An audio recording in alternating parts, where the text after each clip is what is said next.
Hello and Namaskar. Welcome to the analysis of the Hindu newspaper dated March 7th, 2023. In this video, we are going to talk about the most important newspaper articles which we have taken from the Hindu newspaper, and they are going to be very important, very significant for the civil services examination. So let's start with the first important newspaper article without any further delay. Now, this particular newspaper article talks about the multilateral reforms which can be brought about, and this needs to be the priority in the G20, right? We are going to talk about why these particular reforms or multilateral reforms are so difficult to implement, and we'll talk about the role of G20 and India in this particular regard.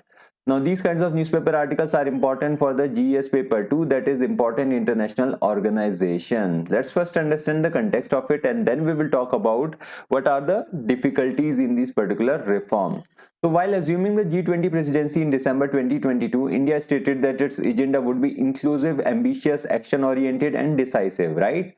If we want to be more inclusive, multilateralism come into force. Now, this resulted in placing multilateral reform as one of the top presidential priorities for India, because India is holding the presidency at this particular point of time, so it can put up its own agenda, right? So the agenda is multilateral reforms.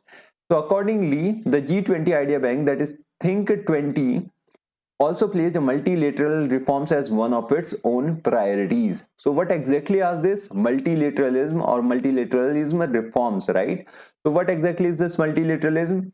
So the multilateralism is relationship between three or more groups of states and in this particular multilateralism consists of some qualitative principles that construct the character of an institution or arrangement, and the principles are a commitment to the diffusion of reciprocity, indivisibility among the participants on interest, and a system to settle the disputes. If this is happening, then that particular group is having the multilateralism. It is thinking about the world before thinking about itself, right? So this is multilateralism. So what exactly are the problems to the multilateralism? So the problems with the multilateralism are such that due to persistent road deadblocks, multilateralism has lost the majority's trust, and multilateralism is facing a utility crisis where powerful member states think it is no longer useful for them. They are thinking in their own terms. They want their own nation to prosper.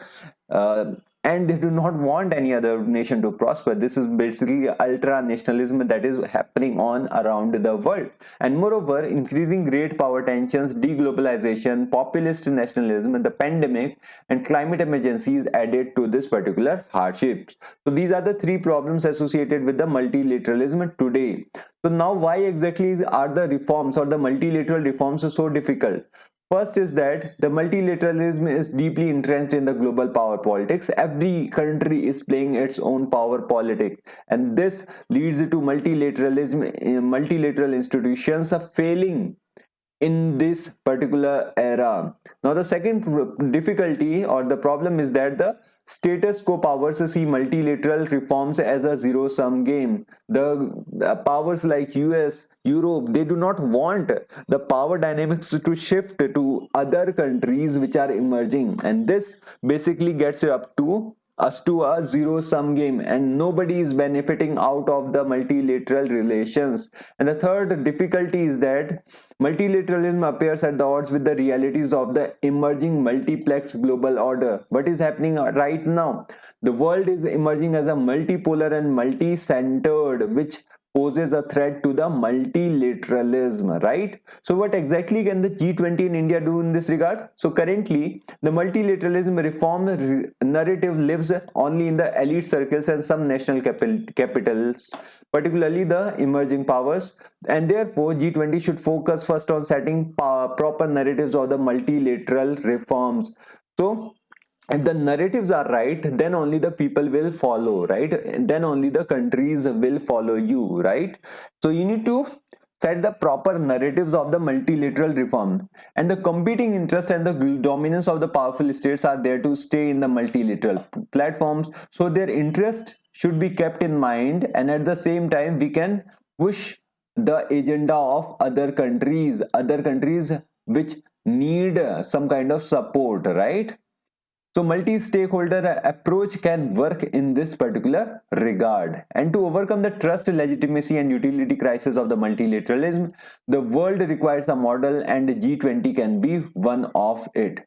And it can be more inclusive. G20 can be more inclusive. It can include organizations like the African Union, which can be granted the permanent membership. And apart from it, similarly, to address the crisis of trust and utility, G20 should put all its efforts into solving one or two pressing global issues and showcase it as the model of new multilateralism. If you solve one of the problems, then it will show that this particular organization is doing more, it is more legit, it is solving more of the crisis, and this will lead to trust in this particular organization called G20. So what exactly can be the way ahead? So what problem we are facing right now? So on one hand, it falls under the low politics of the world politics, so cooperation is more achievable, and on the other hand, it is a global cause of concern since it can trigger stagflation and recession across the globe. Multilateralism has these problems of stagflation and recession across the globe, and that is why the countries are wary of the multilateral reforms. And more significantly, this issue spreads across the overall priorities of India within and beyond the G20, and that is why the multilateral reforms should happen, or multilateralism should become more robust. So this is it regarding this particular newspaper article. Let's now head to the next important newspaper article. Now this particular newspaper article talks about the salt flats. Salt flats means what? Run of Kutch. You have seen it, right? White images which emerge in the Instagram. Now that exactly is the salt flats. And now the salt flats are important for the GS paper 1, that is salient features of the world's physical geography, right? So these exactly are the salt flats. These consist of these hexagonal and pentagonal shapes which make it very wonderful, right? Now how exactly are these particular shapes formed? In order to answer this particular in order to answer this particular question of how this particular pentagonal and hexagonal shapes, we have a new study which has been published. Now this particular study says that used a combination of ground sampling and computer models, and they have pointed their fingers as the way salt flows up and down in the soil below this formation. Let me give you a summary of this particular study. This particular study says that these particular ridges means these elevated portions of the salt.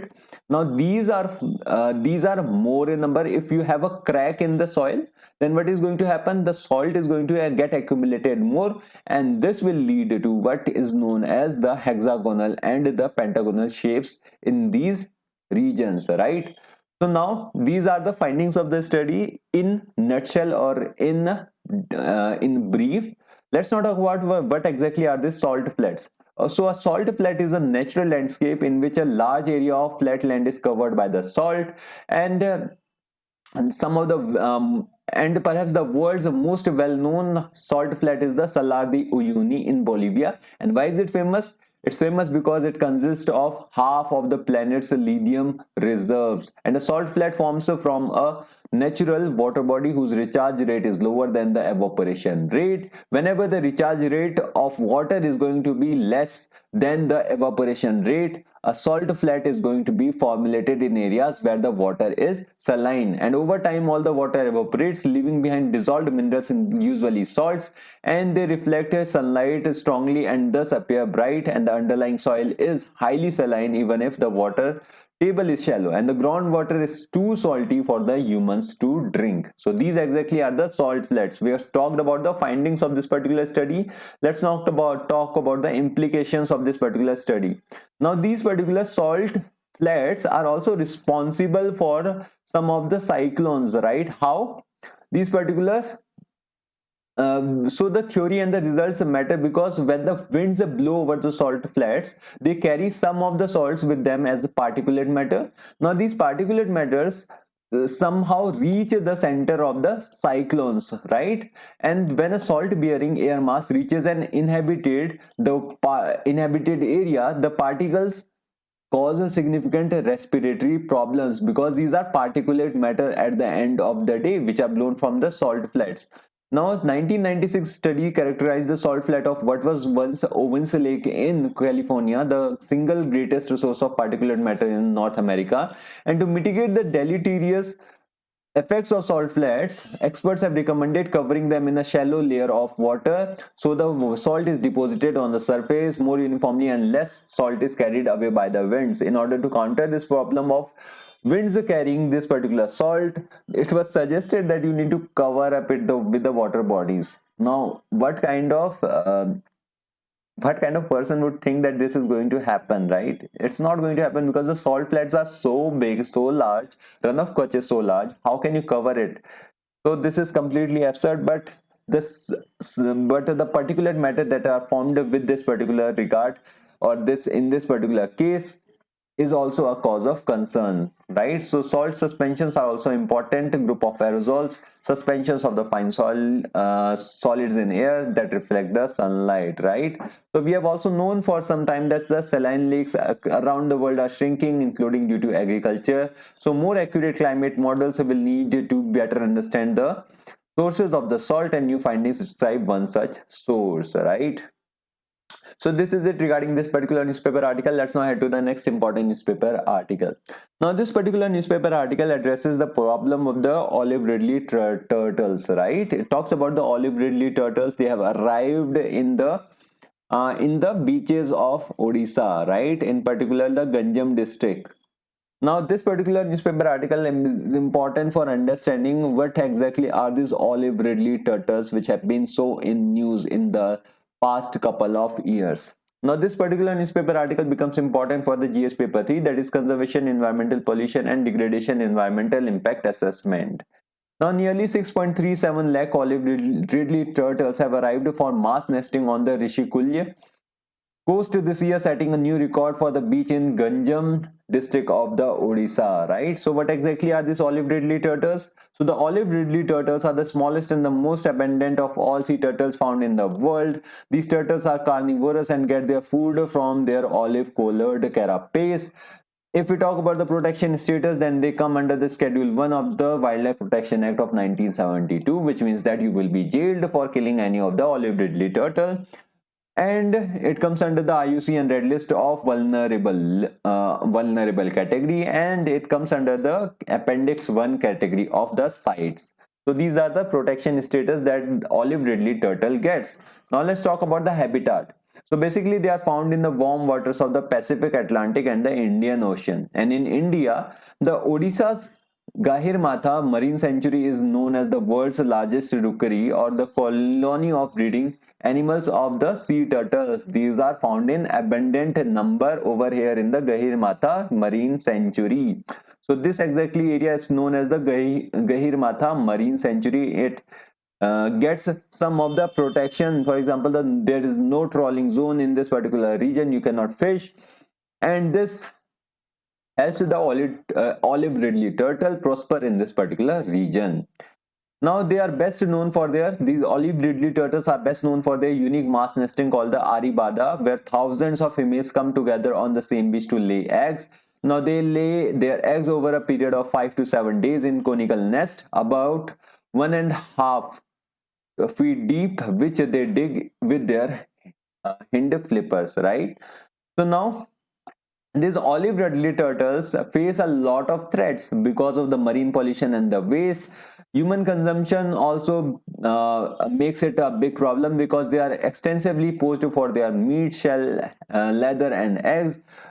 And plastic garbage also becomes a big problem for this. For them, fishing trawlers become also very much threatful for them. And there were injury marks on many dead turtles, indicating they could have been trapped under the trawler or the gill nets. And that is why this no trawling zone is formulated around the Gahirmatha Marine Sanctuary in order to address this particular issue, right? So now that we have talked about the olive Ridley turtles, let's now talk about what is Gahirmatha Marine Sanctuary. So Gahirmatha is the mass nesting spot in the Indian Ocean region and the only turtle sanctuary in Odisha, and it is the world's largest nesting beach of olive Ridley sea turtles, and that is why it becomes very important. Now Gahirmatha was declared as turtle sanctuary in 1997 by the Odisha government after considering its ecological importance and as parts of part of efforts to save the sea turtles. Now, Gahirmatha Marine Sanctuary is one of the three parts of the Bhitarnika National Park, and the other two include the areas of the Bhitarnika National Park and Bhitarnika Wildlife Sanctuary. Whenever we talk about the Bhitarnika National Park, there are Bhitarnika Wildlife Sanctuary, there's Bhitarnika National Park, and then we have the Gahirmatha Marine Sanctuary, and all of these accumulate to what is known as the Bhitarnika National Park, right? So this is it regarding this particular newspaper article. I hope you found it very useful. Let's now talk about the next important newspaper article. Now this particular newspaper article talks about the ONDC, that is Open Network for Digital Commerce. It was launched around May, right? Its pilot project was launched around May 2022. And this particular article talks about how this particular ONDC can be used in order to end the monopoly and duopoly of the e-commerce websites. Right now, this particular newspaper article becomes important for the GS paper 3, that is advancements in the field of science and technology. Let's now talk about the context of it, and then we will talk about what exactly is this ONDC. Now, Open Network for Digital Commerce, a unified payments interface type protocol, will help small retailers survive the onslaught of large tech-based e-commerce companies, says our Commerce and Industry Minister Piyush Goyal on Monday. Right? So what is ONDC? ONDC is basically like the UPI, right? UPI is for the payments, UNDC is for conducting the commerce, right? It seeks to bring all of the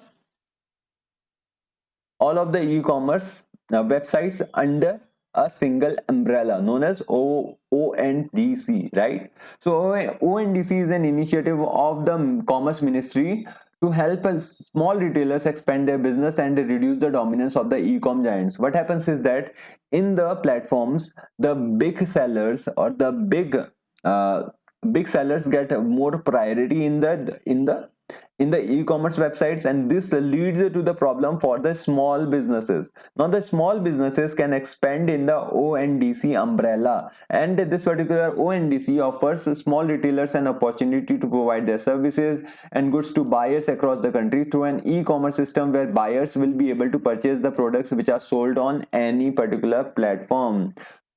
So at this particular point of time, we have the platform centric model, which means that if you are part of the Amazon, if the provider service or provider app is Amazon, then you can buy only from the Amazon.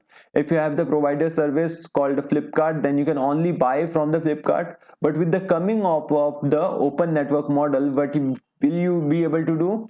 You will be able to buy from any kind of the platform. You can compare the prices across the platforms, and that will lead to you saving the money and the small retailers getting the maximum benefit out of it, right? Because they can also put their product in this particular ONDC, open network digital commerce, right? So what exactly so under ONDC, it is envisaged that a buyer registered on one participating e-commerce site, for example, Amazon, may purchase goods from a seller on another participating e-commerce site, and this is the particular vision of the ONDC, and it has been very successful pilot project. So presently, buyers and sellers have to be on the same app for a transaction which happens through the same platform. For example, a buyer needs to go to Amazon to buy a product from a seller on the Amazon, but now this is going to end. So what exactly are the benefits of the ONDC? So the ONDC will standardize operations like cataloging, inventory management, order management, and order fulfillment, and hence making it simpler and easier for small businesses to be discoverable over the network and conduct businesses, right? So the small retailers can benefit a lot out of the ONDC, and that is the benefit of the ONDC. So this is it regarding this particular newspaper article, and this is it for the day. Thank you from my side. Do like and share the video and subscribe to this channel. Have a good day. Bye.